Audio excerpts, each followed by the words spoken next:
told Foxy it's your birthday, not for real, just for play. This is Cree Summer, and Moana Nui will be right back.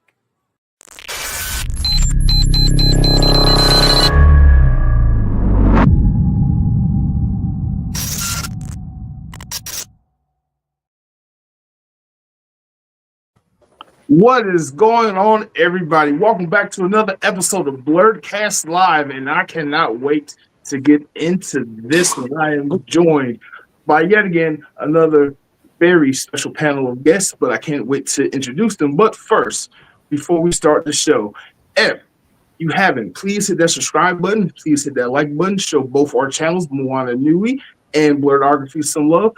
And if you can, go ahead and hit that join button. Become a member for as low as $2 a month on Blerdography. So many special features coming out this month and so much special stuff coming up. I can't even wait to get into it. We're going to get into it a little bit later. But first, I would like to introduce my moderator for today's episode, Ms. Joy. Welcome back to the show. Thank you so very much, Mark. I'm happy to be back. Love moderating these shows because I get to talk, but two, I get to learn so much about everybody that's on the show with us. So with that, we have learned that it is easier to let people introduce themselves than to try to go through their whole curriculum vitae. So I'm going to start in the top left with RJ Atkinson. Can you please tell us who you are? Yes, hello, welcome everybody. Good to be here. So RJ Atkinson, I am the writer and creator of the upcoming manga series named The Seventh Kingdom, Fukushi no Koku. I'm also the owner of RPX Media Production, the hybrid media company behind it, a film production company and publishing company. And gosh, I met Mark, it feels like a long time ago, but I don't think it was that long ago on like Facebook. Mark interviewed me one time for the manga, and we've been in touch ever since. And it's just, he's got to witness the journey and the transformation and everything. So You have an amazing journey that I cannot wait to get into. Awesome. You know what? Let's keep that going with like 6 degrees of Mark. So moving over to Tony, tell us who you are and how you know Mark. I don't know Mark. I'm Tony Cade. I'm the owner of Challenges Games and Comics. I'm also, I guess you say, the manager of the Atlanta Sci-Fi and Fantasy Expo. And I also run my own independent publishing company that puts out the Fox Chronicle books. Okay. And we'll keep going clockwise to Dean.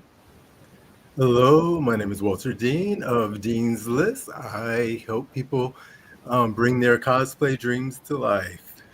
So something I enjoy doing. I fell into it. I guess I'll tell that story later, but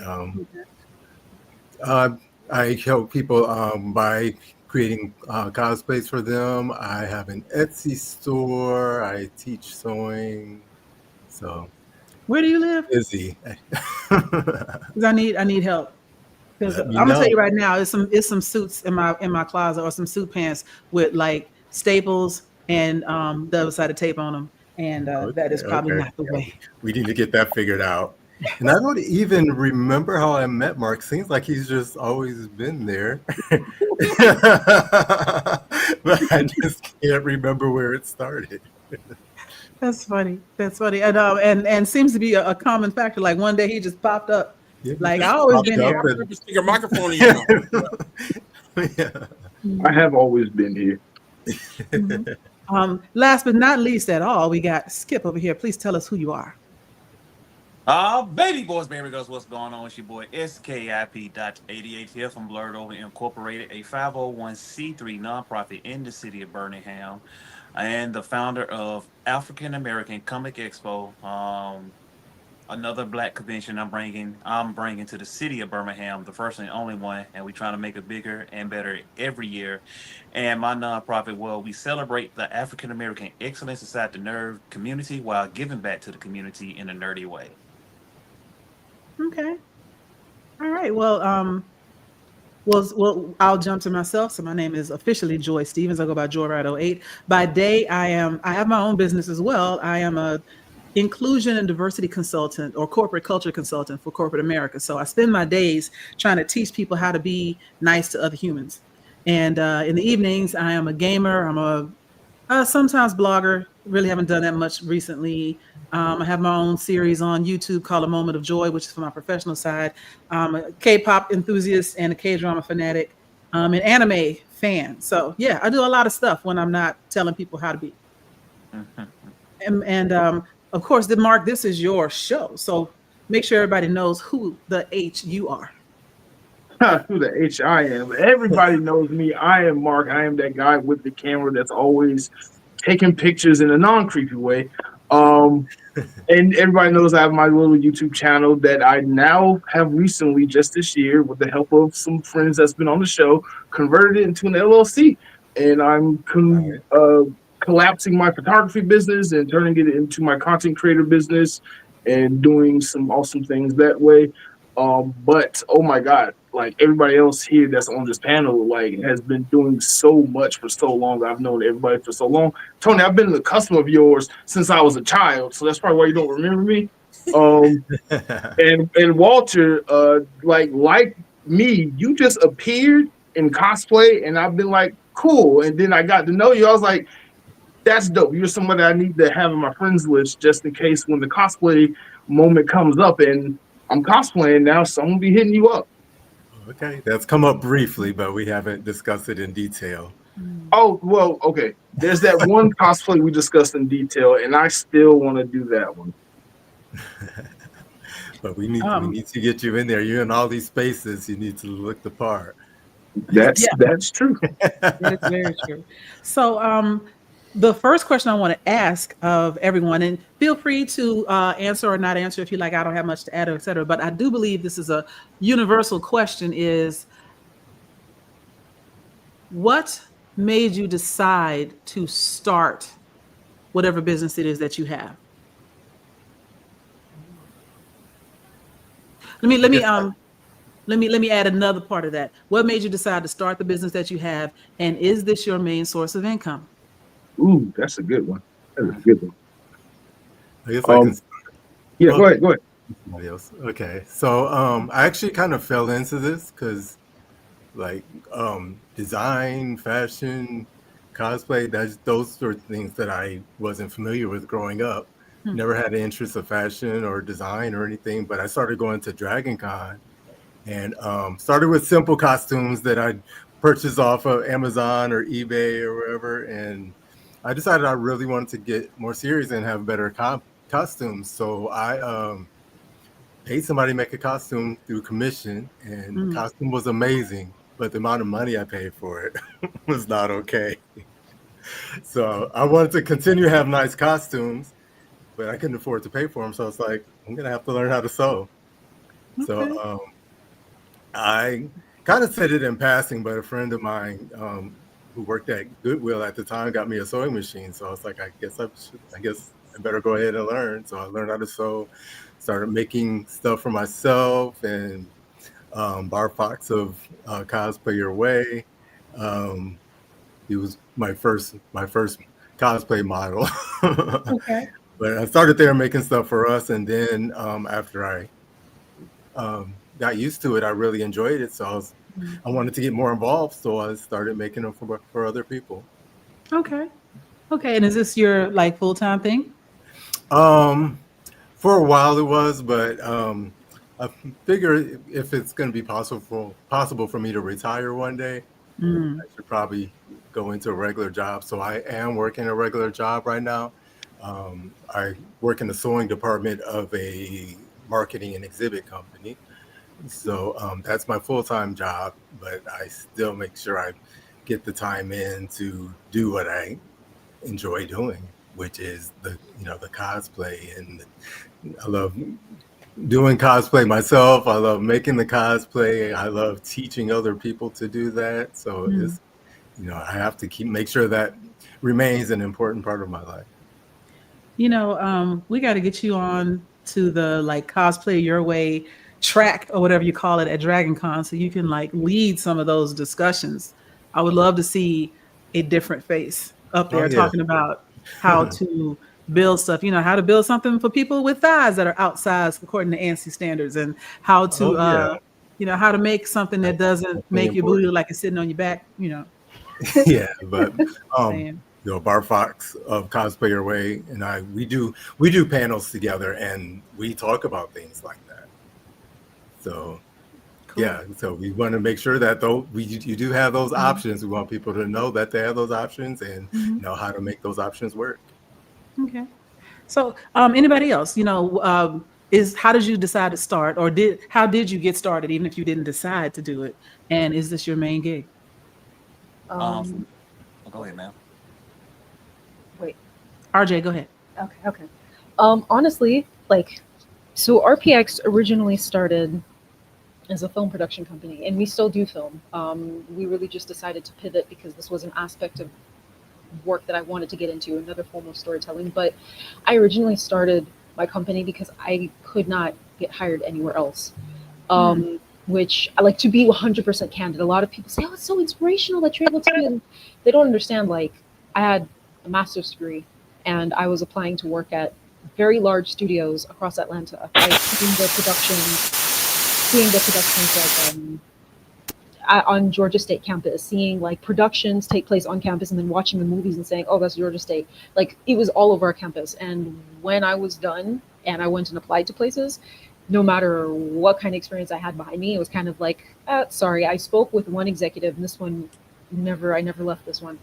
I spoke with an executive one time because I even remember networking with someone, and the lady listened to me and she said, "Yeah, we could hire you, but it wouldn't be fair to you." And I was like, "What?" She said, "Because if we hired you, we'd have to pigeonhole you, and you're too talented to be put in one spot."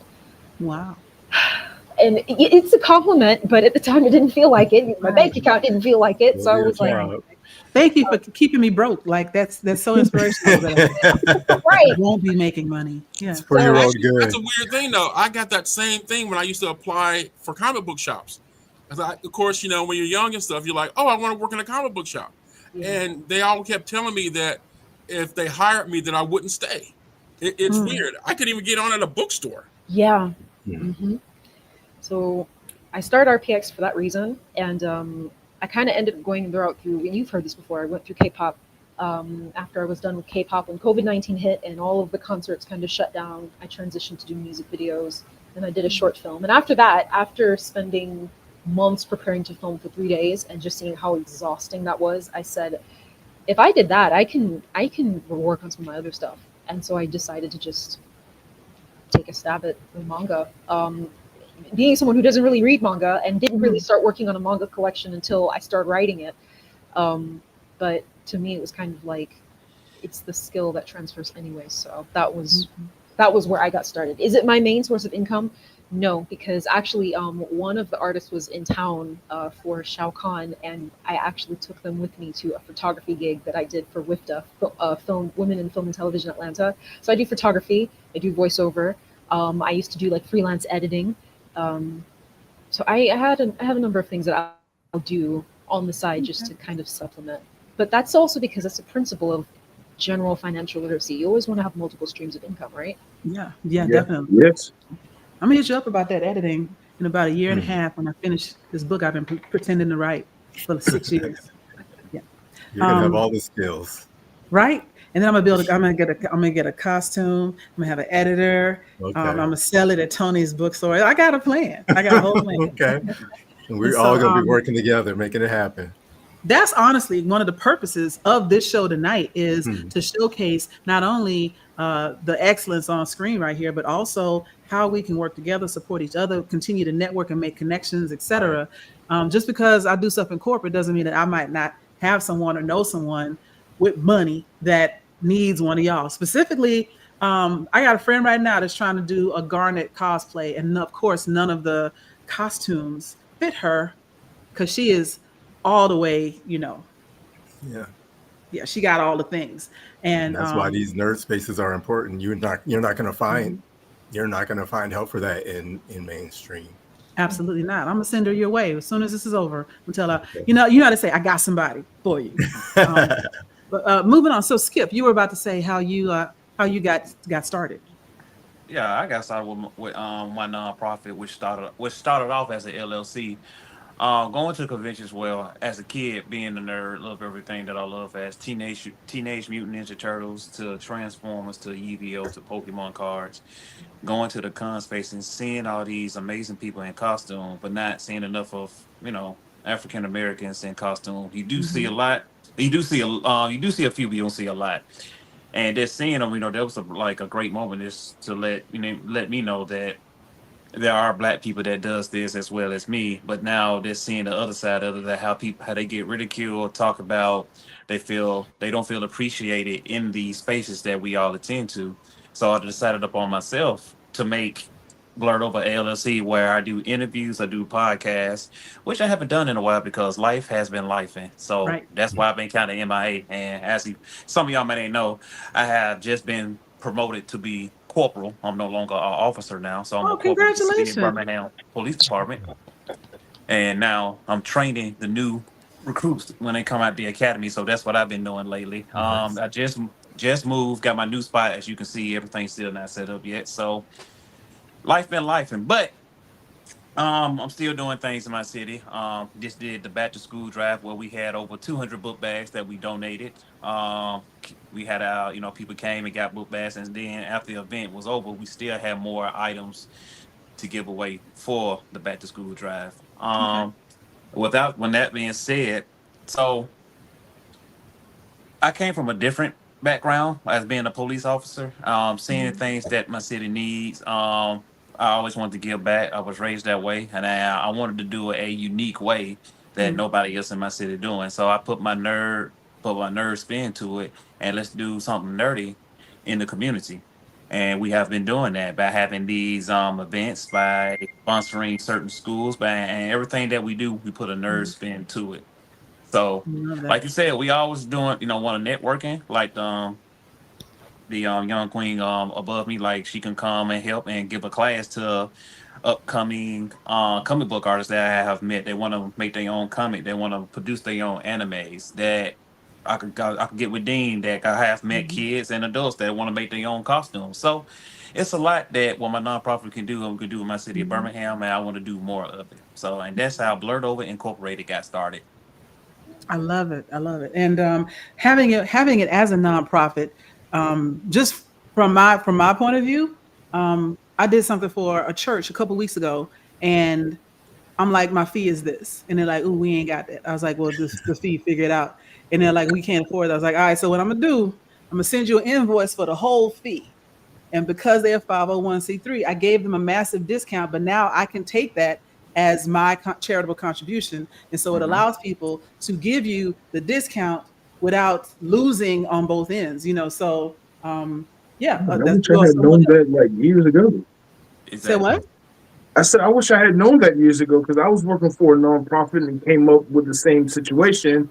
Gave them my rates, and they was like, "Hey, we're a nonprofit. Can you do something better?"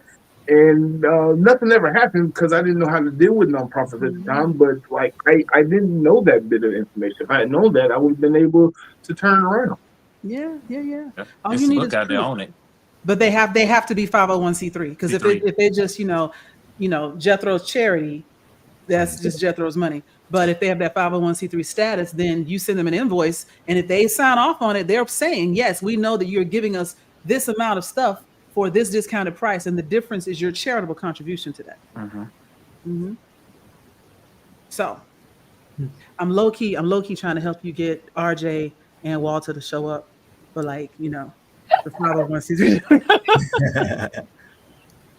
You can't trust me. I'm sorry. Now moving on to the veteran of the group, Tony. Please give us your story. Did you just call me old? That's what No, I I called you the veteran. I'm older than you. Old. Okay. Nah. You see this?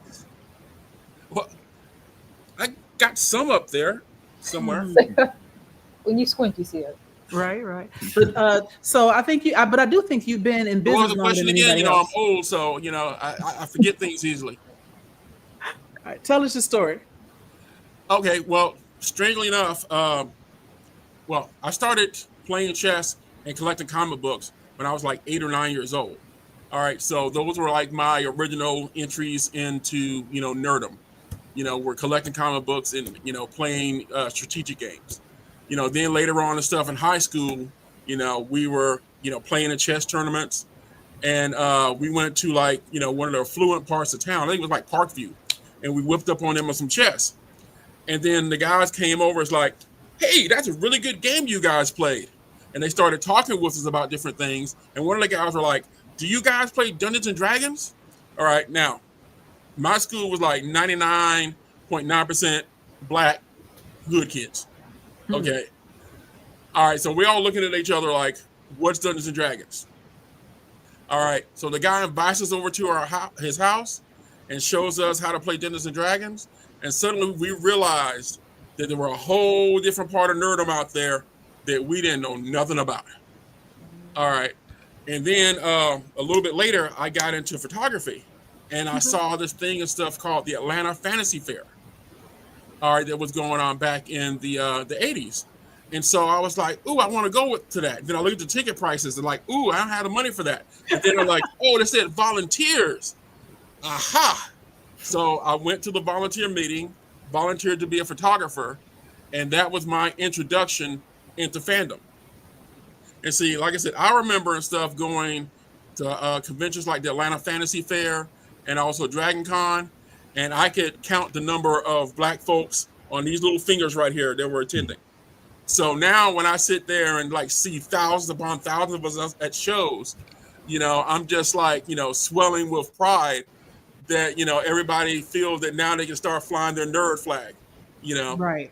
And even though a lot of it's driven by, a lot of people's love of anime, it's exposing them to so many different things, and, they're into it. But basically, I started off doing the photography thing, and I was actually a wedding photographer, and I was also a bartender. All right, then my buddy Tim Cummings came to me, and he was like, hey, I want to open up a comic shop, but I've already sold all my comics. So I want you to come in with your collection and be like a silent partner. The silent thing didn't last very long. Okay. Next thing I knew and stuff, I was basically running the company, and it pretty much, grew from there.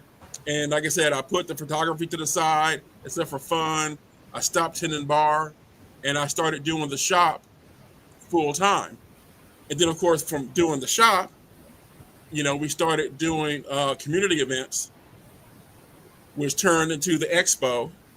All right. I had groups coming in. I had writers groups coming in. I had art groups coming in. That turned into the publishing company. And just everything just kept growing from there of like building community. Okay. I'm going to use that as the jumping off point for my next question, which is the business of being a nerd. I'm hearing you talk about, you just jumped into, I was playing chess, and then, silent partner, and then we did these community workshops. There's a lot in between there.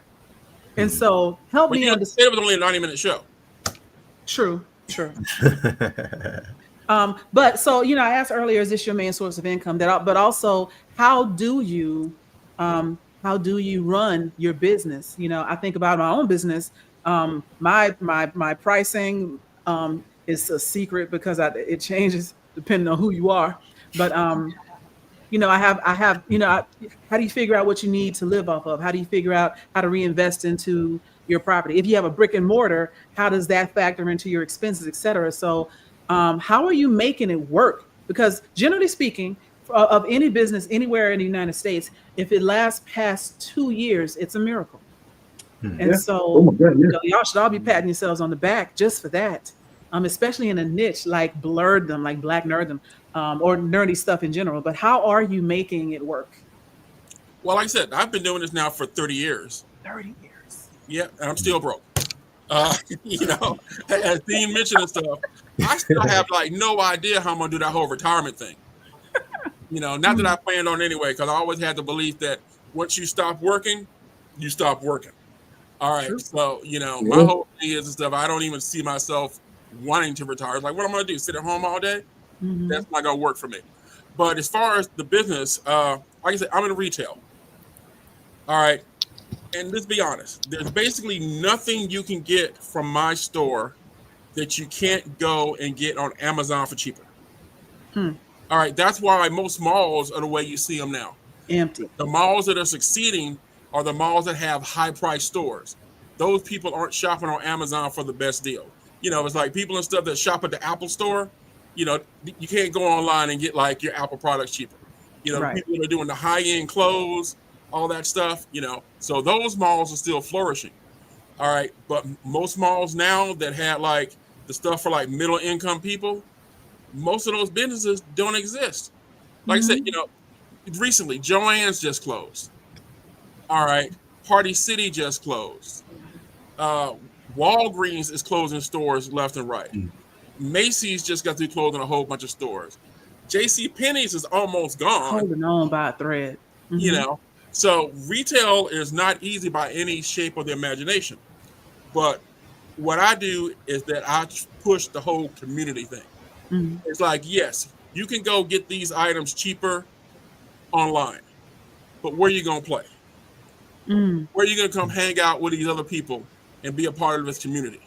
All right. And I run tournaments and I charge for the tournaments. Even if it's not a tournament, all right, if you're coming in, let's say to play Commander, buy a pack of something. All right. You're going to come in here every Saturday or Sunday. There's going to be 20 other people for you to play with. Buy a pack of something. I don't give them a choice. Like if you're going to come and hang out in my store for 5 hours, you buying something. It's like the club with the entry fee, like 1 drink minimum. You going to do that 1 drink minimum. All right. But like I said, it's all about community, and that's a service that we offer. I would love to be in the service community, that way it's like, nobody's going on Amazon to get their accounting done. Nobody's going on Amazon to get their plumbing done. True. So, the prices are the prices. You can't go to Amazon to get your car fixed. But when you do retail, you have to offer something that they can't get online. So you're offering experiences. Yeah. And then I attended the Sci-Fi Expo for the first time this year, and I had a great time. But you're right; it was in a mall. Oh, that was one of our small ones. That was a small one. Wonderful. That's wonderful to hear because it was still great. But I'm thinking about the mall it was in, and if you weren't there for the expo, then you weren't there for the most part, And I think your store is the most popular thing in that mall. Right? Well, so, the Macy's still got me beat, for now. For now. But, you mentioned, you said Joann's is closing down, Party City is closing down. So Walter, sounds like some opportunities out there for you, bro. And what about you? Like, is your business profitable? Now, there's a difference between profitable and life sustaining, but is it profitable what you do? I guess it is profitable, but I guess what a big thing for me is, since it's not my main source of income, so it allows me to have extra income, and then it's really flexible. So it's not, I don't have set hours for that. Right. But I do want to, of course, devote a good amount of time to it, because it's important, because I want to make sure I'm presenting an excellent product. I'm not going to just throw something out there with my name on it and it's not, up to par. So I'm definitely going to give it the time and energy. And then, go ahead. Did I hear you say right that you are in the sewing department for your day job? Yeah, so that actually works well for me, because that's actually a space that I can use to do Dean's List stuff. I mean, I wasn't going to say that. I was leaning towards, did your interest in, sewing puts you into like a day job where you still are able to do that kind of stuff? Right. Or is it more management? Yeah, so I'm in this big room that's for sewing. So there are industrial machines, there are sergers, there are big giant tables.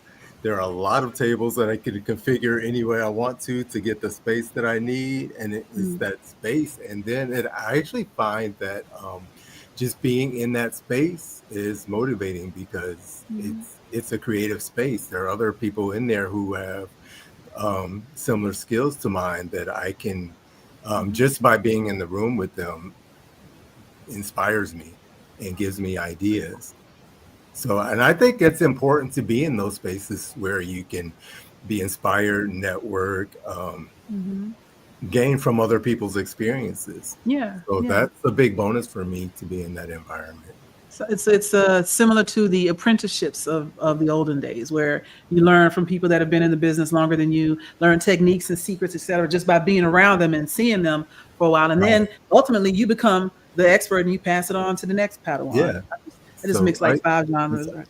Yeah, it's awesome to be in that space where we can learn from each other, because there are so many creative people just in that room, and I'm able to share my knowledge with other people.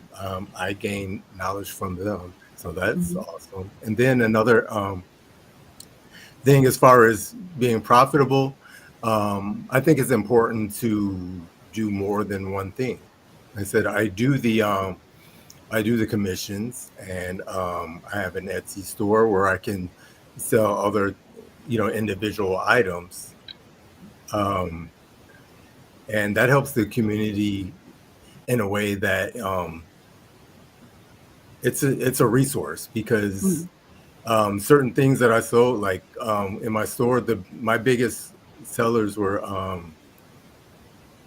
sounds simple, but the superhero shorts were like, that was like the most in-demand thing. I made the superhero shorts with the belt loops, and people came to me saying that they can't find those anywhere else. So that was like the top thing. And then I don't want to get in trouble by Okay, well, moving on. We don't want you to break any trade secrets or anything. Yeah. But so on the right, on the other side of my screen, you both are doing specifically RJ, you're doing a long-term project. And so, how are you eating? How are you providing for yourself, et cetera? And you said, I heard the multiple streams of income, but how are things going? And how are you, what's going on? Yeah. Things, I would say the biggest obstacle at first was before Volume 1, Part 1 was released for us. I kind of jokingly say that I was selling a concept to people in terms of the pre-orders. I actually literally took a business class because like I said, my degree was in film. So I didn't know anything about business. So I took a business class just so I could know how to market this book. And I learned who my target audience was. So once I understood that, I was able to create a package that would be enticing to people based on what fans or people in like the anime manga fandom space like. And that was hard, because I would have some days where I remember earlier on this year, like February, I was doing like 10 events a month. And I remember doing like outdoor vendors markets, and it was like still cold, it was windy, and my like booth was rickety and the wind would blow it and knock it down. It was kind of a thing. I was the person whose stuff would just fall over and just explode on the sidewalk. I had stuff fall out into the street. And sometimes after all of that, I mean, at the time I would like barely make like $75 after sitting outside for like, the whole day. But once, like when I went to the larger conventions, it was a better turnout. But once Volume 1, Part 1 was like out, things picked up and there was more of a sense of stability. And so that is where, I mean, now I'm really just in a phase where I'm sending out the pre-orders that people, because we had 185 pre-orders. Thank you. And many, many more book sales. So I think we're closer to like 200 book sales now, or a little more. But like now things are better, and I had to diversify. It wasn't just the manga that we were offering. I had like stickers, I had key rings, I had buttons. I literally went and bought the machinery, and like I'm a filmmaker. I didn't know anything about like arts and crafts, but I went and bought like the machinery to learn how to make stickers, bought the Cricut, bought everything. And have even expanded out into shirts now, because I see where people really like shirts. And I've had to strategize constantly. When I go to conventions, so yeah, my mom is in town now and she's with me, and she'll see that like I'll be at my table, and if I notice that people respond to like a certain color a little bit more, I'll like move it to the front. If I see that people respond to like a certain texture shirt, then I'll say, okay, so I need to make like 5 more of those. And it's constantly evaluating and taking notes, constantly collecting data. And that was how I was able to bring in a lot more profit. Of course, it takes wisdom, it takes a lot of guidance, it takes some serious prayer, but like now we're finally at a point where things are better, to where some of the other vendors now we get like eye rolls when we show up, because they've heard about us and they're like, oh gosh, she's Yes. here. Right. And she come take That's a all our good clients. problem to have. Yeah. Yeah. You ain't got no haters. You're not doing it hard enough. Yeah, you know what? The artist said the same thing. Artist is just like, yeah, it means we're doing it right. I was like, yeah, there we go. So it's Also, I'm gonna go ahead and order my shirt, so just have it ready for me next time you see me. I got you. We got pink, we got black, we got lavender. I'm working on more colors, and it's like the vintage acid wash too, so it's like really thick, like cotton. So I got you. Okay. Yeah. I'm gonna have to, because that's the thing is like, in order to support a lot of people, I have bought, usually at Dragon Con, a bunch of, I don't read comic books. Yeah. I have a whole shelf of comic books that I'm gonna read. I got an autographed copy of Run DMC's trilogy set, and I've read half of one. It's not my thing. However, the amount of T-shirts, stickers, I have more keychains on my key ring. I have 3 keys. I have 5 keychains. Right? Stickers. You can't. I'm barely seeing the keys on my computer for the stickers. So that merch thing is real, especially the T-shirts. People will buy a T-shirt just to support or just to show the fandom, without necessarily reading the book, which is where I'm about to be. I'm gonna buy your book anyway, because I said I would. I don't know if I told you I would, but I said I would to me, and I'm going to keep my promise to me. But I also want a shirt. Yes. Everybody need to be sharing those links. Yes. So put your links in the chat so people can find you. Because somebody did say, where is your Etsy store, Walter? Somebody was looking, I think Teresa was looking for it. Oh, okay. So you can find my store in Dean's List. So just List Dean's is Dean's List. So it's like you're on the Dean's List at school, except List is spelled Lyst. Mm-hmm. So it should come up from that. Okay. And I see, RJ, you've got what, at _7th_kingdom. And I think that's all your social media. Is that right? That is Instagram. TikTok is without the underscores. Okay. Mm-hmm. Okay. But no, sorry, go ahead.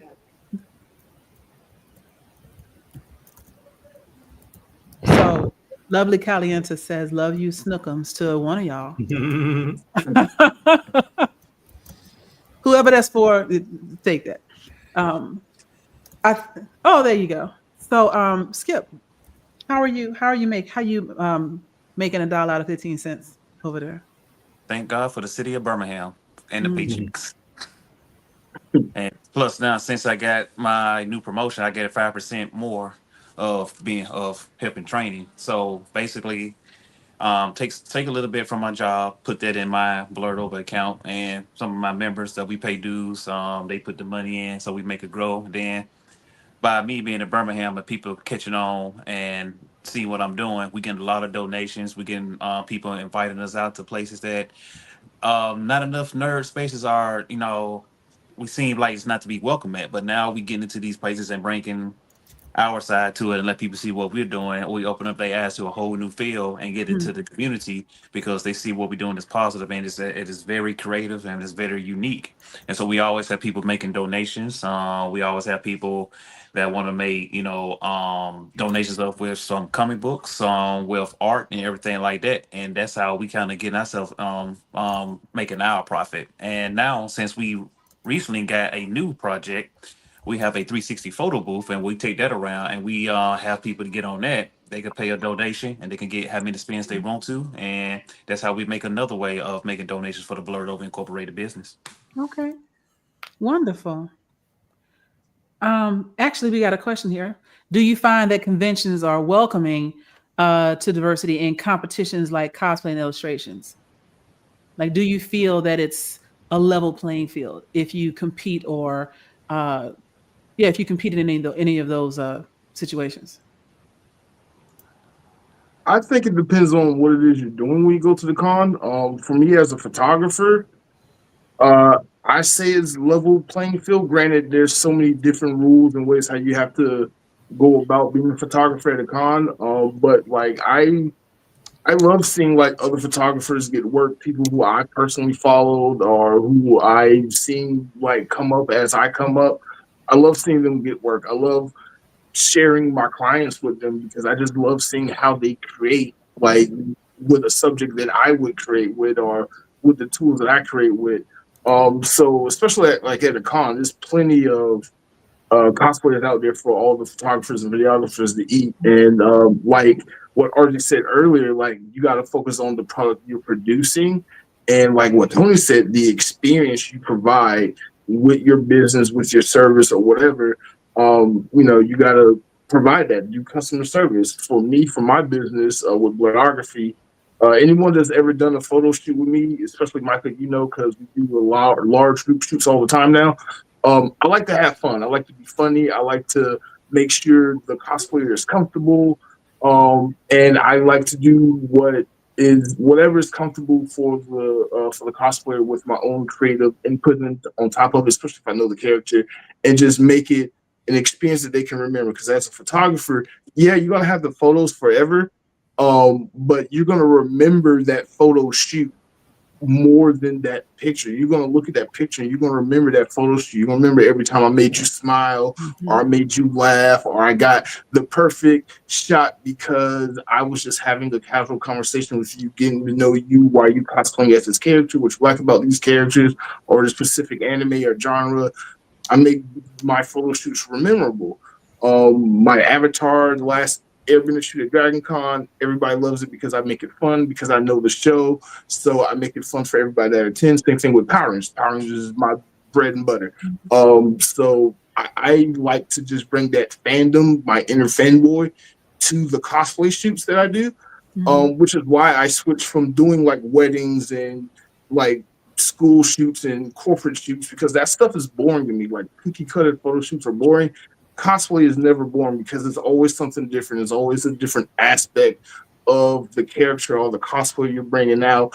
You're always able to be creative with the lighting, with the gels, with the depth of field or whatever. You can play around with it. If I'm shooting like a corporate lawyer shoot headshot. Right. Olin Mills, ain't it? Like nobody wants to sit there in the same chair and take corporate headshots of like 100 different people going for like 30, 40 hours or whatever. Yeah. Now, don't get me wrong. It is profitable to do corporate headshots. Charge $150 a head and you're good. Get 50 people in the business. That's easy money made.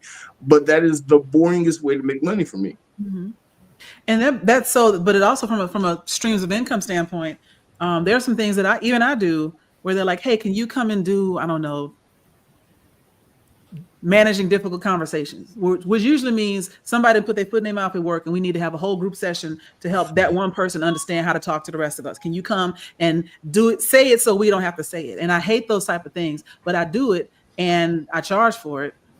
So that then when one of my friends may come to me or someone that I feel more kinship to, and they're like, can you help me with my resume? Yeah, I got you. How are you going to charge? Don't worry about it.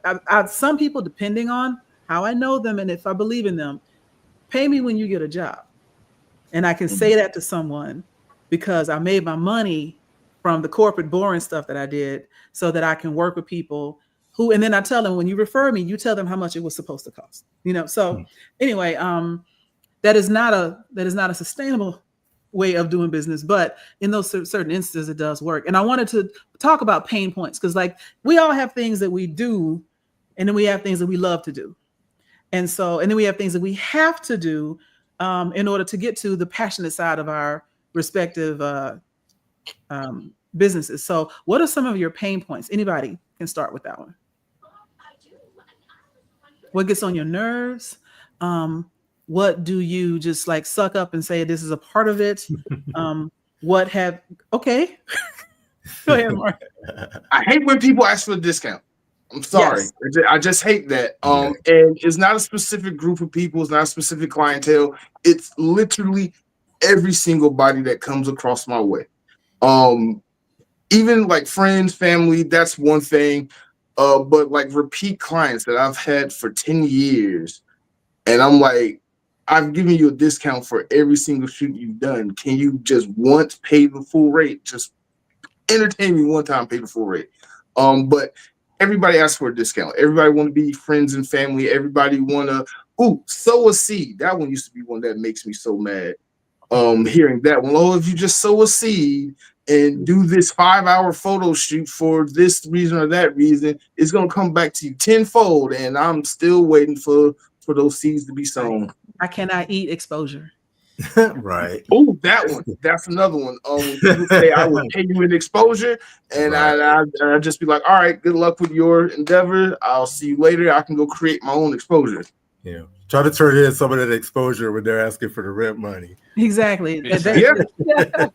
You can't even trade exposure for like food stamps. Like they don't take it nowhere. No. Yeah, but just do to you know touch who I a little am? bit, No.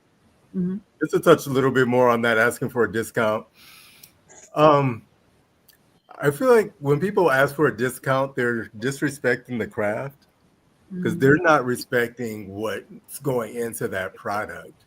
They think you're just throwing a price out there random. They don't understand that you're trying to make a living wage here, and your expertise, your time, the supplies that you have to purchase for these products. I mean, all of that is time and money. So when you ask for a discount, you're taking food out of my mouth, keeping me from putting gas in my car. Right. But they don't give you a discount at AutoZone or at Pep Boys because the mechanics hourly rate is a mechanic's hourly rate. The supplies are the supplies. You're gonna pay this price. The most you might get is, if you were in the military, you might get a military discount, and that's about it. You know. And I do hear you on the can I get a discount? Ooh, is this the really price? Ooh, this is so much. That's it for me. Y'all tell me if you hear this as well. Ooh, this is so expensive. And I'm like, I know for a fact that I am below the national average in what I'm charging you. Yeah, people don't understand what goes into actually creating this process. I think so. I don't think anybody's being intentionally rude, but they just don't understand what goes in to creating this process, creating this product. They just don't know. But there's just so much. How do you make them know? How do you get them? Because I mean, the answer is not to acquiesce. I'm not giving you that discount, but how do you get them to understand that without alienating them or making them upset or having them go on your your reviews and whatnot and say, Dean's List told me they were going to charge me regular price. But I think it's about just educating people because there's so much that goes into it. Like if I'm making a costume for somebody, so okay, number one is my expertise that's going into it. Number two, I have to not only buy the supplies that are going into this product, there's equipment to create these and mold these items that are going into your costume. There's my time shopping for supplies. There's gas for getting to the fabric store and back. There's and I don't just you asked me about a costume and I just spit out a price. There's time that goes into that. There's creating mock-ups, so fabric for mock-ups. There's pattern creation. There's just so much that goes into it that people just don't know. And if you educate them, then they will know and they will respect your prices more, and they'll be less apt to ask for a discount. Do you charge for your mock-ups? That's when I first started out, pricing, I'm a little bit better now, but let me start over. You should charge for your mock-ups. Yes, that's what I was getting to. In the beginning, I didn't realize that there were certain things that I needed to charge for that I was not charging for. So I was cheating myself. I was not getting paid my worth because I charged for making the costume, but then once I got started making it, I'm like, I just did a whole mock-up. I just created all these patterns. For somebody to say, I don't think I want to do that. Going to the fabric store, I sat in traffic for hours going to different stores, and I wasn't compensating myself for all of that. So it's like you have to realize yourself what goes into all of this, and then you can educate other people for what goes into it. And then that's another thing. No, I was going to say the thing about that, especially when it comes to pricing, that's hard, especially when you're in the beginning. I didn't know like editing, to charge for editing, because that's like 5 to 10 hours of my life that I won't get back. I didn't know to charge a sitting fee just to show up to take pictures, or to charge for extra edits, because I would just edit everything, and like whatever you wanted, I'll do revision after revision. Yeah. And I'm sitting there like literally giving you the world for like $15-$20, and it wasn't making sense to me. And all of that is your time and your energy that you're putting into it, and other resources that if you even you yourself want thinking immediately, about the things that go into creating this service or this product, until you actually start going through the process, you don't know yourself what goes into it. Because a lot of times I'll charge a price for a costume, and then I'll start making it, and I'm like, I should have charged more for this.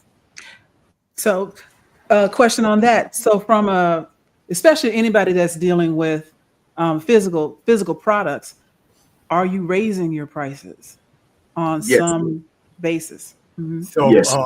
So I use that for future reference. If I charge somebody, let's say $1,000 for a costume, and I end up putting more time and materials into it as I go along, it would feel scummy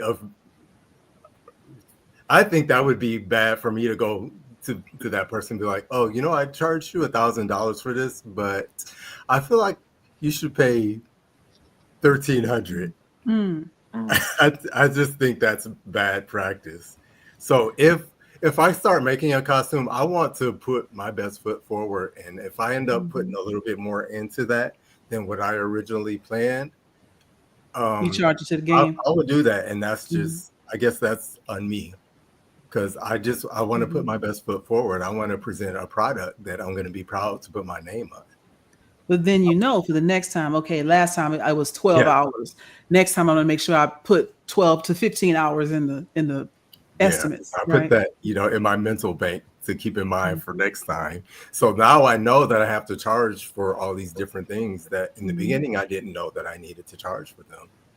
And then sometimes it's a process. For me, it's a process just giving somebody a quote, because, I get all the reference pictures that I can. And then I actually have to spend time looking at that in detail, because at a flash, I'm not going to know about all these things that underneath that I'm going to need to charge for. And that's going to go into it until I actually sit and look and analyze and pick this apart. Until I do all of that, I don't even know what's going to go into all that. So I'm not going to. The girl wanted snakeskin, and next thing you know, she want mermaid scales. Like, that's a whole different pattern, right? So so some people will come up to me and ask me to quote a price quickly, and I don't do that. I don't pretend that I can do that. I can't. I have to sit and mull this over before I can quote you a price. So we were still on the pain points question. Anybody else? What aggravates you about your clientele, your business partners? Okay, not business partners. They might be watching this. We don't want to start that. But what aggravates you? I was going to bring up the whole thing and stuff what he's talking about cost. Like I said, I will get people in the store that will come in the store. They will see the product that they want. They will ask us questions about the product to see if that's really what they want. Then they will go on their phones after we've given them the customer service, and I've got the product sitting right here on the shelf for them, where I've already spent the money to have it here. And then I'll be like, "Is this much on Amazon? Can you match Amazon?" And then I'm like, "Not Walmart. You don't price that." Sure, I can do that. I can match Amazon. Give me billions of dollars and let me lose money for 10 years, and I can match Amazon's prices, guaranteed. But and they don't realize they're paying for that convenience all the time, right? But they're, like I said, they'll come in here, ask about the customer service. It's like, this is a really bad thing. One time, back when Walden Books was still around, all right, I actually was on a date, and we went to the bookstore. All right. And, like I said, I already had the shopping stuff at this time. And the young lady is like, "Oh, I'm looking for a certain book." All right.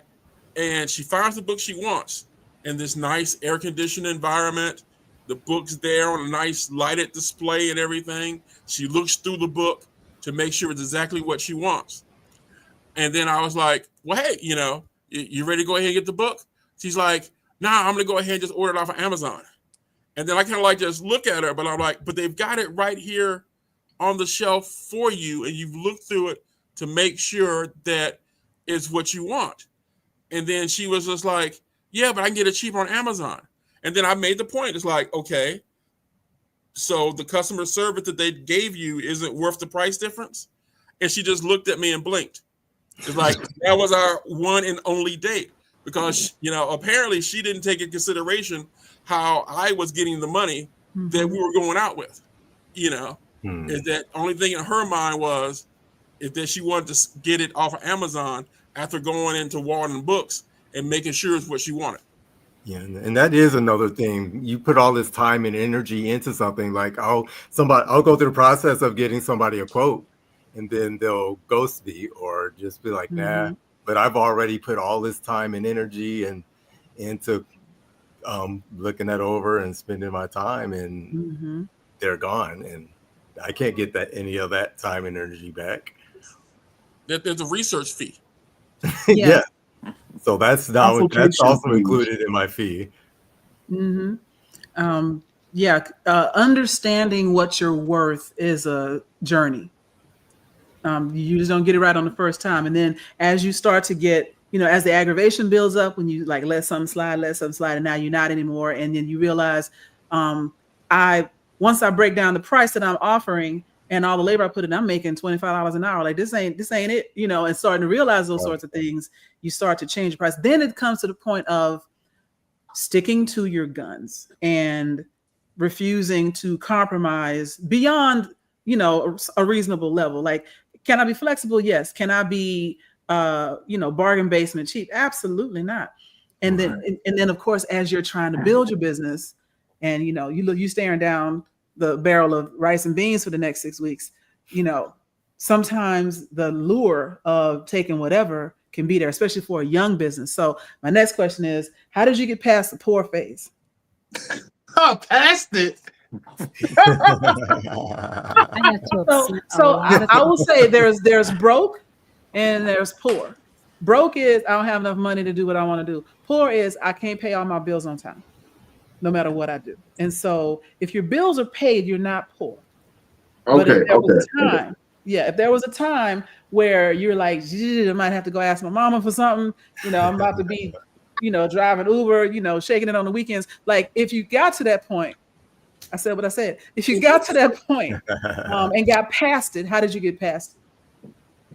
I'll go. So I did freelance for a while after I was terminated from my last media job. It only lasted a couple months. It wasn't really sustainable, but I learned a lot about how to make my business sustainable. But one of the biggest issues I had was I had to realize as a business, I wasn't at the level I needed to be sustainable on my own. So I went back to corporate America working in media. So I can have all the bills paid and then still have a little money left over to do the things I want to do. And the stuff I wanted to do was just do the business the way I wanted to do, have the clientele I wanted to have.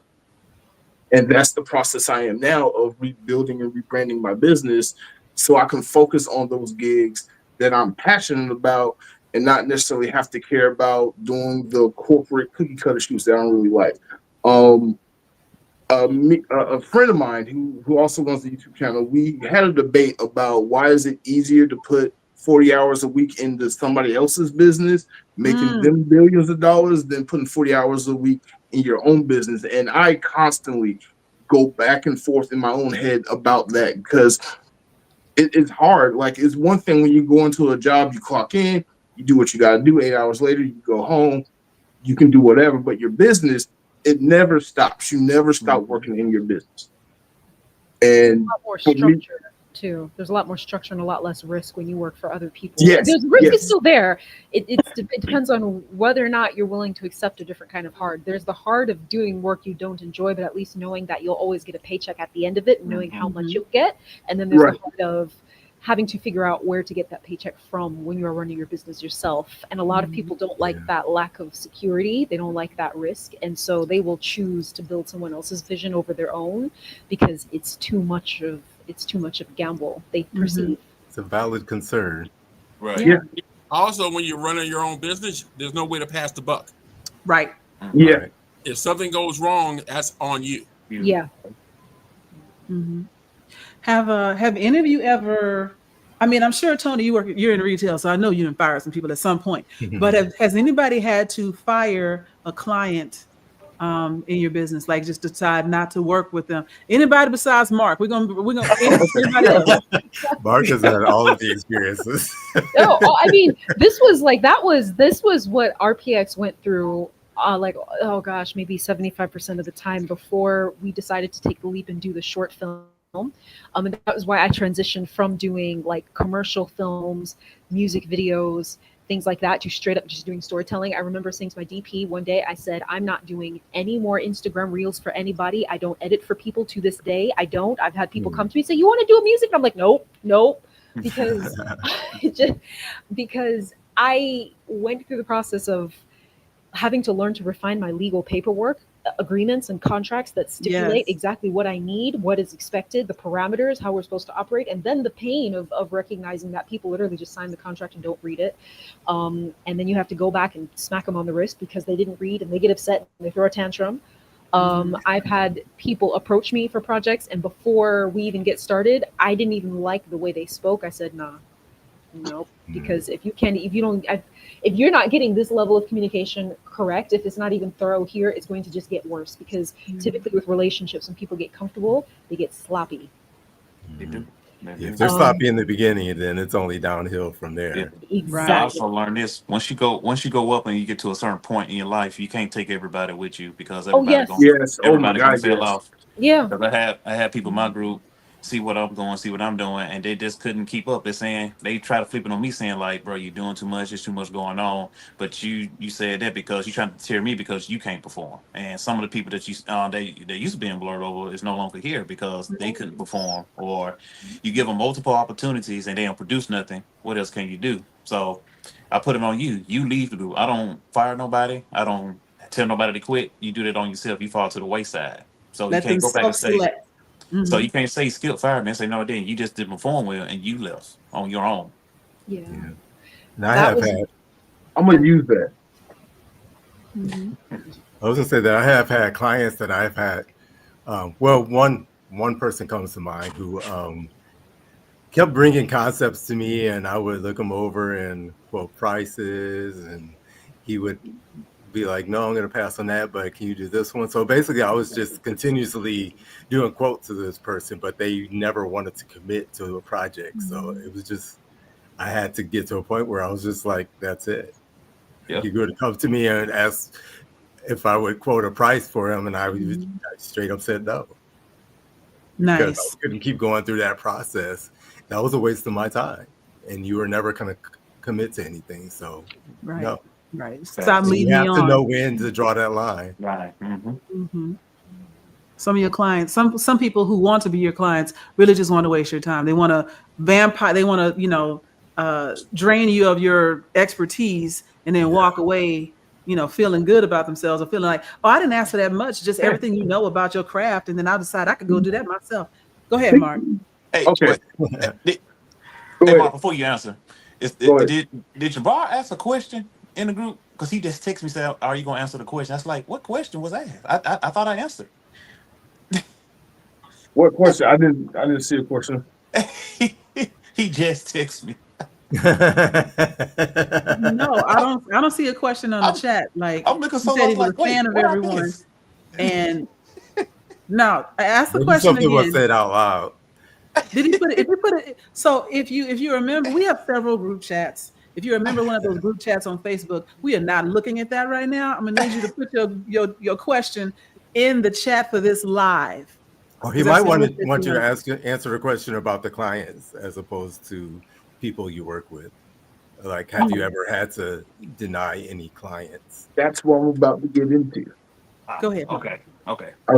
Do any of you believe in the concept of just bad clients. Like they can pay you, they can hire you consistently throughout the year or whatever, or patronize your store, but they are just a bad client. Yes, not Yes. all money is good money, and sometimes you have Thank to say you. no. Yeah. That one. Thank Yeah. you. Yeah. I've had a client that worked with me since the beginning. They were kind of essentially like one of my first clients. And I understand in the beginning I had learning pains, they had learning pains, but eventually I got to a level where I'm like, hey, I'm a legit photographer. These are my rates. This is what we're gonna do. This is your business. This is how I can help you. This is what I can do for you. The whole time I was just basically being taken advantage of because they would see what I would do, and then it was like, oh, can you add this? Can you add that? Can you do this? Can you do that? And then they will find their ways to manipulate me, to berate me or belittle me or whatever, to convince me to do certain projects. Long story short, there's one client I've had, my first client. I've tried to fire them since 2019, and as of this year, I think I finally am free of this client. After all the arguing and yelling and begging and pleading on both sides, to that we just don't want to. I just don't want to work with them anymore with their business because I'm burnt out from working with them. I will give them an inch, they'll take a mile. They will ask for a discount and then ask for another discount on top of that. They would say, hey, let's do these photo shoots for our students. We will do it. Something that was supposed to take 8 hours takes 2 days. Arguing with parents who aren't even paying for stuff. Just like I got tired of the constant having to deal with the issues of just doing what should have been a simple photo shoot. You got 100 students in your school. Each student gets X amount of shots, or X amount of time in front of my camera. If they take bad pictures, I'm sorry, I gotta move on to the next one because I can't make your little be crazy here. looking child pretty. I'm sorry. Right. It's And it's not, energetic. All right, as a photographer, I have to question that. No, you can still get a good photo out of them. no, I know you can still get a good photo, but like I've done this for with this particular school for years, and just the same problems I would have. Like, how do you not know your poses for something you've been practicing for your recital? All you have to do is just do that from the camera. I get their kids, they're gonna freeze up, but it's like the older kids that know better. The younger kids, they'll go and just be cute and pretty because they're young kids. Then the parents will come in and they're like, oh, you take my daughter's picture like this and do this and do that. I'm like, I literally have 5 minutes to take all the shots you want before I have to move on to the next one. And you would always try to overcompensate and give the client what they want. That was part. I That's will where you always messed up. overcompensate. Yeah, you're right. That's where I messed up because I was always just giving and giving and giving. Hang on They a was second. always What taking are you and doing? taking. And next thing you know, Don't pay you're going to spend like 30, 40, 50 additional hours on a project working with this one client, and you only charge them X amount of money. So Right. I had that same problem with the CDC of all places. wow. Do tell. Can you tell? Or That's enough for this. That's enough. That's enough info for this. that's all we need to know. Okay. So putting on my small business consultant hat real quick. So relationships are the same no matter where you are, whether it's romantic, familial, business, etc. And so people will treat you the way you let them treat you. Yes. And Ooh. it's one of the things that you have to learn over time that, what was it when COVID was going around? I was like, girl, you got an air fryer and a juice maker. You can't let nobody talk to you any kind of way.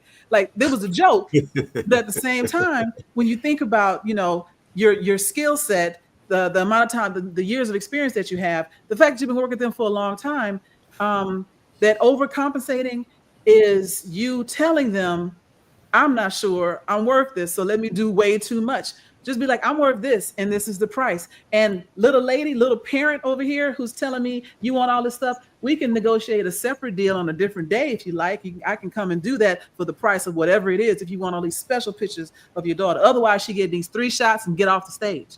If they shenan once, you best believe they will shenan. They will shenan again. Yes. Oh my God.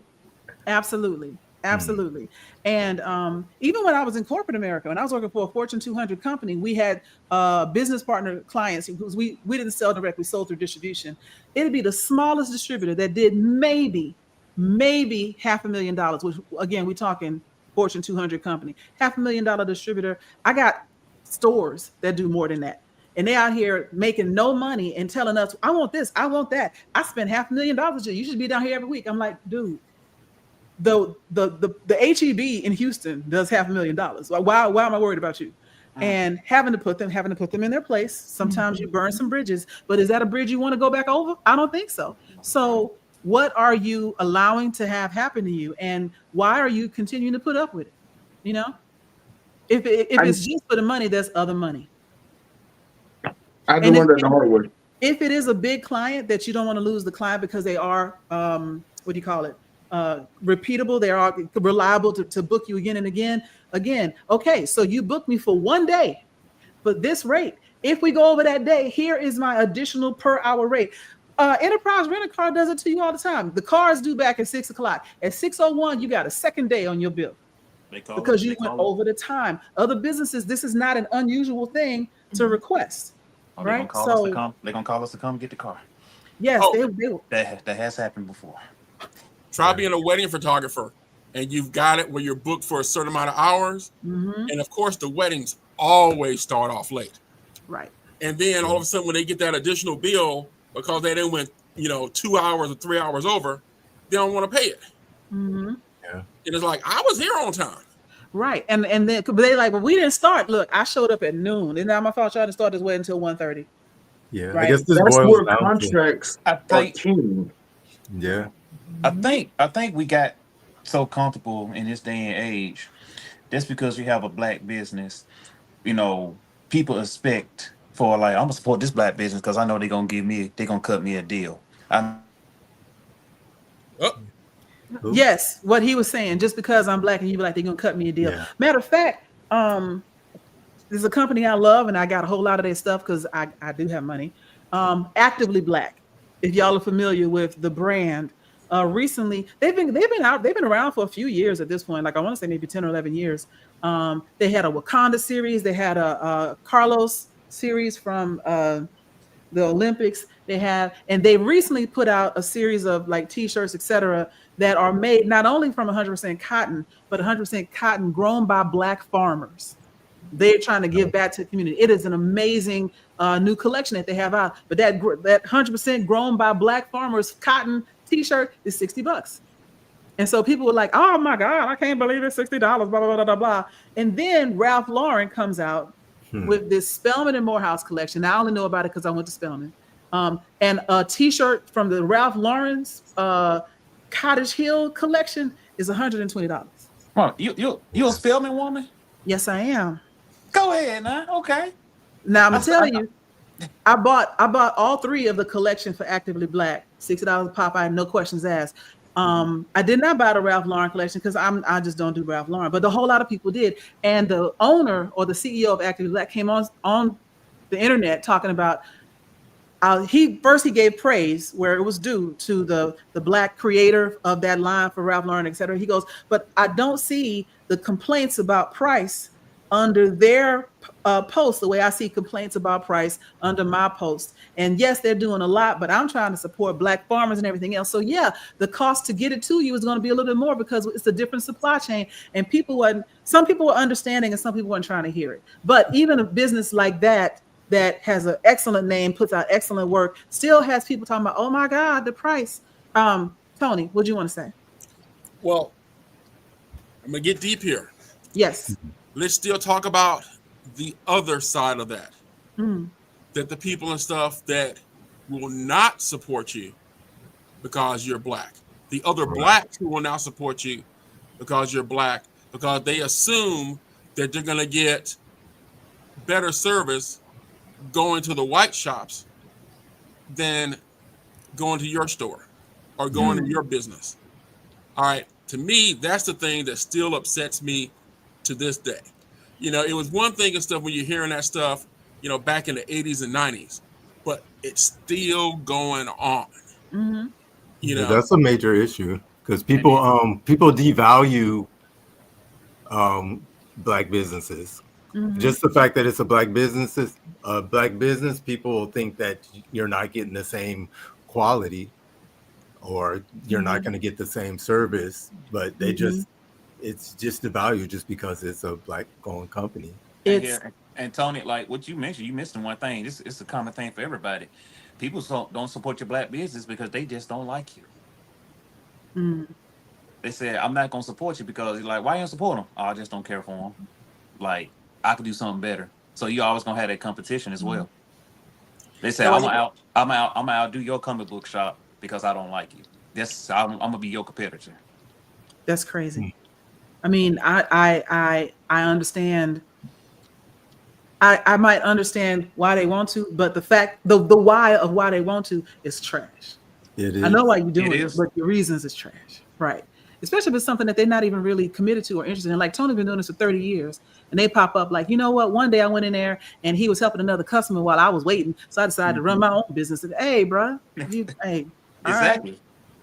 Well, that's okay when people decide to do that, because more than likely they don't actually have the skills or the longevity, the staying power to be able to linger around. So they can jump in, but they can't last. So if you've been there and you've established a reputation of excellence, they can't compete with that no matter how they try. So they're gonna fall by the wayside. If their reasoning is that shallow, easy come, easy go. That's how that tends to work. If And they're the not reason I got- dedicated to excellence, easy come, Right. easy go. And, And then I heard this from a pastor, and I think this always stuck with me. He said, like, it was 3 reasons why people don't like you, don't support you, and the last one was kind of powerful. He said, the reason that people gonna hate you because how other people love you. yep. That's it. And when he said that, that was powerful. I was like, It happens. Just ask Beyonce. mm-hmm. I joke, I kid, but EJ, you mentioned, you asked a question about a black-owned cotton farm. What in the heck? Yes, so there are still a lot of farmers out there that are growing diversified crops. Not all of it is food, and cotton is has always been a very lucrative crop. Having people to buy it from you, like we all just talked about. Oh, the black farmer's cotton may not be that good. I mean, it's a cotton ball, bro. It's ripe. I don't know what you want. You know, and so they're trying to make sure that those black farmers stay in business. I was about to go way deep on y'all, but I'm gonna pull it back because we're coming up on time. But I think one of the other things that I want to ask all of you is, what is next for you when it comes to this business? Do you want to make it more of your permanent thing? Do you want to expand? Are you looking to collaborate with anybody? You got something in the books? If you can talk about it, what's next on your horizon? With me, I'm always looking for some people to collaborate with, and the next thing on my horizon is to get ready for my 3rd annual African American Comic Expo to make it bigger and better. We're reaching out to like some major sponsors to make it big, and also the end goal for Blerdover is for me to retire from my job and just to do this full time. And which the way it's going, I think it's going to happen, because the end game for me in Birmingham is to have a center for young and old just to come out to be themselves, to be if they want to, comic book writing, game streamer, podcaster, costume maker. This center will be dedicated to them to make their dreams come true.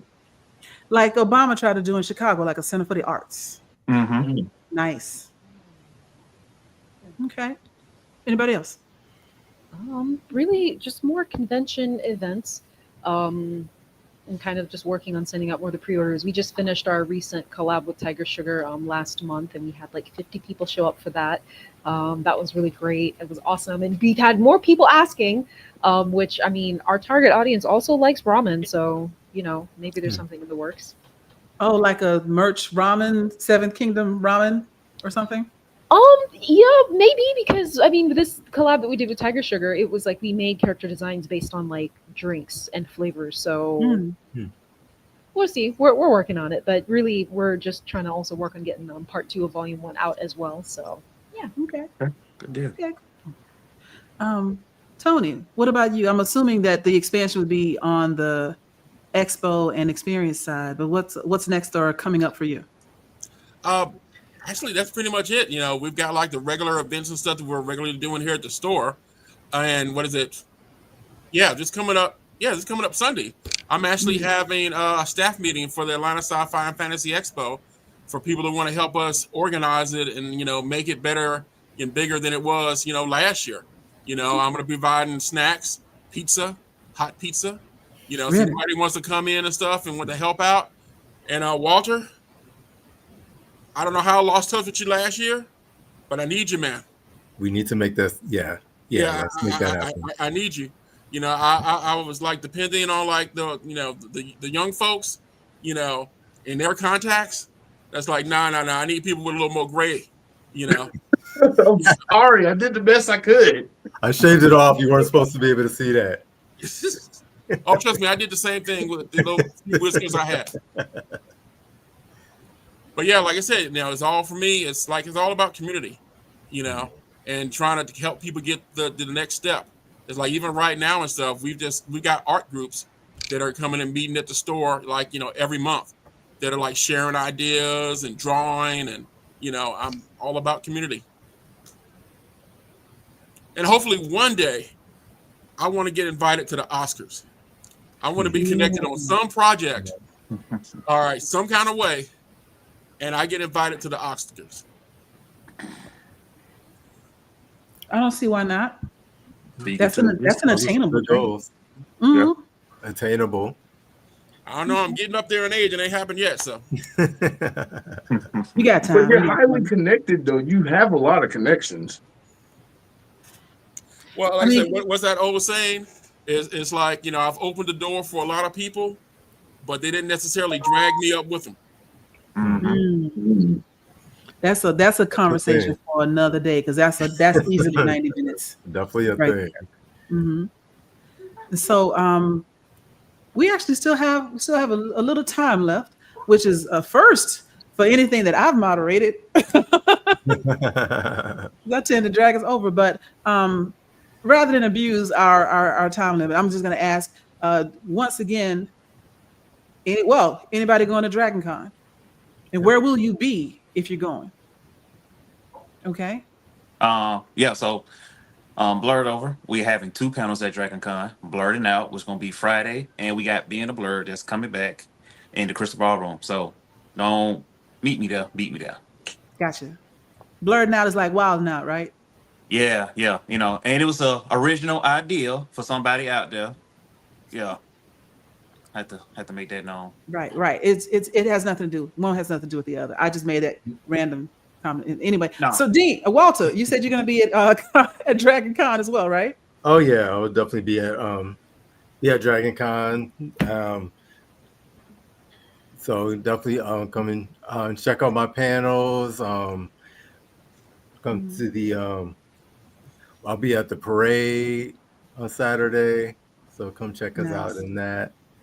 Okay. I better see you, Dean. I'll be there out in the hot sun. Wear your sunscreen, black people.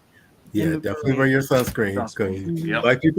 Black people do burn. I found that out the hard way. Yes. And make sure y'all show up for the Black Geek Dragon Con shoot.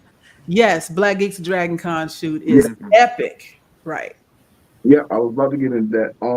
So I'll also be at Dragon Con doing my thing. I will be on the Blerdy Professionals panel. I think that's Friday, hosted by Angela DeWilliams, the Supreme Attorney.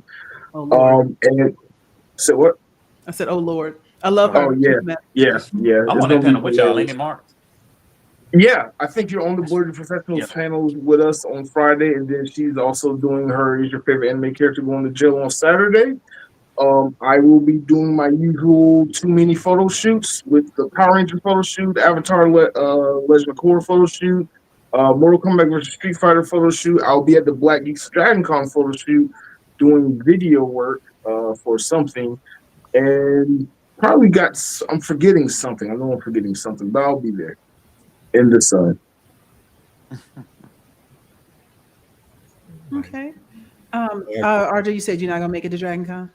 No, this year we didn't get in, and I didn't get onto any panels either. So, yeah, next year. I just looked up my. Hit me up. We'll make something work for you for next year, though. Yeah, I'm surprised Angie didn't hit you up to be on one of her panels.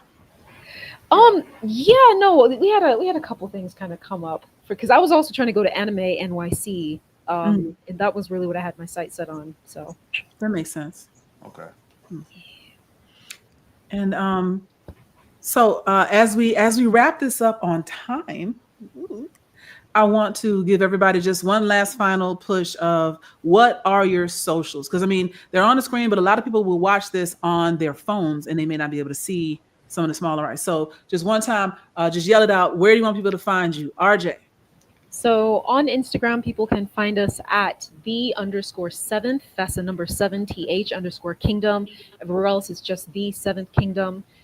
They can also go to our website, www.rpxmediaproduction.com/the 7th kingdom to learn more about us, to get our ebook, to get our paperback, to visit our shop, and more. Wonderful. Tony. Oh, just Google Challenges, Games, and Comics. We'll pop up all over the place, and all the different connections to all of the different social medias, and I don't even keep up with most of them. I got staff for that. Nice. See, that's what I'm talking about. I got staff for that. It's an excellent thing to be able to say. But yeah, Challenges, Games, and Comics. And I love that you're in the algorithm high enough to where you put that in. It's like, yeah, I know that we know who you're looking for. You're looking for Tony. All right. Walter. All right. So you can find me at Dean's List. Dean's List, like you're on Dean's List at school, except List is spelled Lyst. So it's Dean's List on Instagram and Facebook. And on both Instagram and Facebook, I have a link to my website, so you can check out my work and see what I do. Okay. Skip. All right, everybody, how y'all doing? You that's on the screen, that's watching us. I know you're sitting on the toilet. Make sure you wash your hands. So, but you can follow us all. Make sure you follow us at Blerdover on all social platforms. Catch you www at Blerdover LLC. Got our website. So, yeah, I hope you had a good time on the toilet, because mostly that's what everybody do when they go to the bathroom now. So, yeah, I hope this was very entertaining. And, yeah, don't push too hard, because you might strain yourself and it might hurt, and you have to go to the hospital. So be careful with that. And baby wipes are your best friend, and wash your hands. Drink more water. That part. Hopefully drink water. Mark. All right, you can find me at Blerdography everywhere across the board. Facebook, Instagram, Blue Sky, Fanbase, Twitter. I'm starting to use my Twitter again, and I will never call it that other name. And just everywhere, just Blerdography. Guess I'm ending it now, but I would like to thank everybody for coming on. I actually learned so much from everybody, from the different businesses and your different experiences. And with that said, I already want to do a part 2 to this in the future. So all y'all invited to come back on, because I'm sure y'all have plenty more stories and advice we can give and experience that other people can look forward to. But before we go, I do have a question for the 3 people here that have nonprofits, because there's one question I really want to ask. The whole point of getting into business is the pursuit of profit. So for the 3 of you that have nonprofits, why do your nonprofit, and how can you make it profitable? I guess via taxes and things like that. All right. For me, yes. The main reason to have a nonprofit is that people will give you money when you have a nonprofit.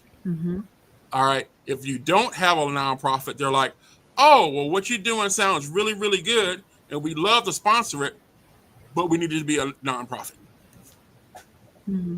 That's it. Because also, people go ahead.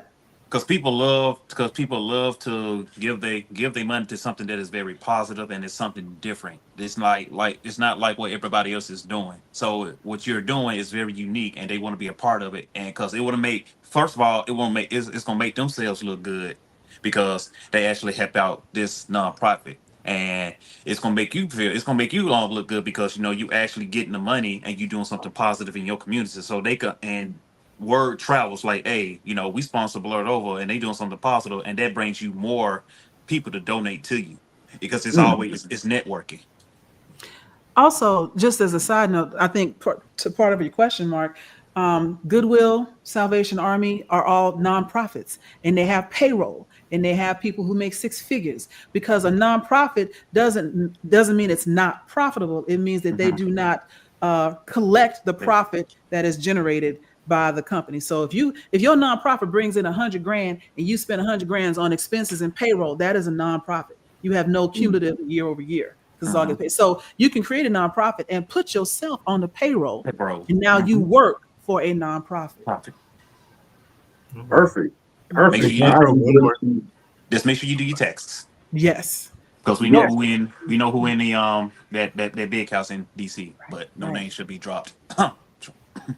Get an accountant. Okay. I just want to throw one more thing out there. Mm-hmm. Okay. So I want to invite everybody to come out and party at Dragon Con. So please, if you're looking for a party, come to the Cosplay Your Way party at Dragon Con. So y'all bringing it back? If y'all were there last year, So come on. Is that on Friday or Saturday night? It's on what day is the party on? When isn't it on Sunday like it was last year? Oh, it's a Sunday. Okay, yeah, good. you ain't text me that. Yeah, you ain't text me that, huh? Y'all are text me anything else. For the record, subscribe to Blerdography. There's a video coming out with somebody on this panel dancing in some ways I've never seen them act in person before, and it is amazing to witness this person just get down, because I didn't think it has to be Skip. No, it is not Skip. And that's the sad part. It's not me. It is not Skip. He knows who he is. He was getting down. I didn't think he had it in him, but he was getting down. But there's a video coming out. It's a fun video from last year's party. So check that out. Please subscribe. It's coming out the week of Dragon Con. It's come party, 10 o'clock Sunday. 10 o'clock Sunday. I'll be there in whatever cosplay I'm wearing that day. Skip, you are a farming again? Maybe. I think you should. I think that should become a thing. You should be like the cult of Fred or whatever at Dragon Con and just show up every year and stand there and don't talk to people. Because MomoCon was crazy. I was just standing there looking. I did not know it was gonna blow up like that. It's like I'm still getting those reels to come through on TikTok. Yeah. Hey man, whatever. Hey, look, it helps build your brand. That's free publicity. Yeah, it is. That really is. And now you are officially like the White Ranger. You know what I'm saying? Which is ironic, but still. But who's black? So yeah. Right. The black White Ranger. Yes. Seriously, as soon as I saw that at MomoCon, I was like, "Oh my God, Skip is a Black White Ranger." I'm so happy for you. Like that blew up in the way that it did, and it was just so natural and organic. And I got to witness it as it happened. So congratulations to you. But everybody, thank y'all for coming on. Again, please don't forget to subscribe to Blerdography. Don't forget to subscribe to Moana Nui Podcast. I would like to give special thanks to Miss Dana Morgan, who could not be here tonight, but she will be on our next episode of Blerdcast Live, which will be August 25th. That's Monday, the week of Dragon Con. We're doing Black Geeks of Dragon Con. We're bringing back the Black Geeks of Dragon Con crew. We'll all be here. We'll all share the story of how it started and where it's going, and just have some fun. And if you stick around, there might be a special sneaky live next week, but we'll see how that's going to go. But thank y'all for showing. Oh my God! Thank y'all for coming out. I appreciate it. I learned so much from all of y'all. Tony, Micah, Walter, RJ, Joy. It's always been a pleasure. This has been Blerdcast. I hope y'all learned something this episode, and I'll see y'all next week.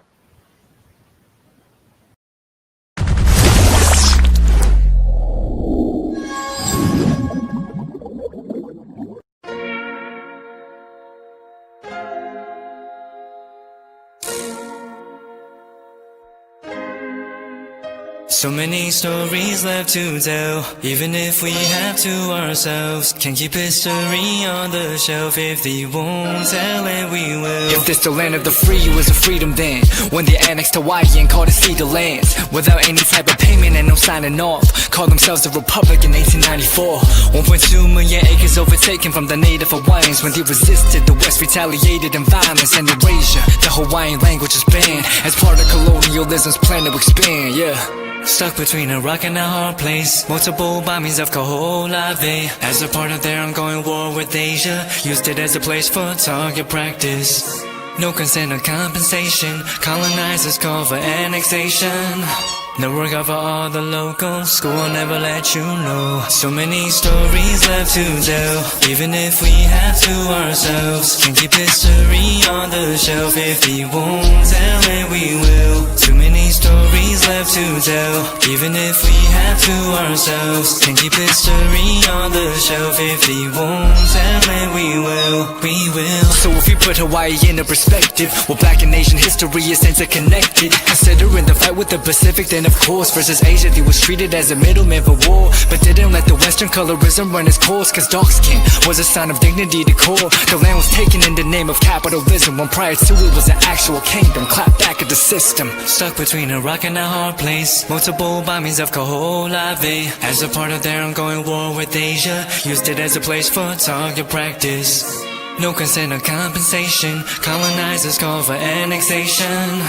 No work out for all the locals. School will never let you know. So many stories left to tell. Even if we have to ourselves. Can keep history on the shelf. If we won't tell it, we will. Too many stories left to tell. Even if we have to ourselves. Can keep history on the shelf. If we won't tell it, we will. So many stories left to tell. Even if we have to ourselves. Can keep history on the shelf. If we won't tell it, we will. Too many stories left to tell. Even if we have to ourselves. Can keep history on the shelf. If we won't tell it, we will. We will.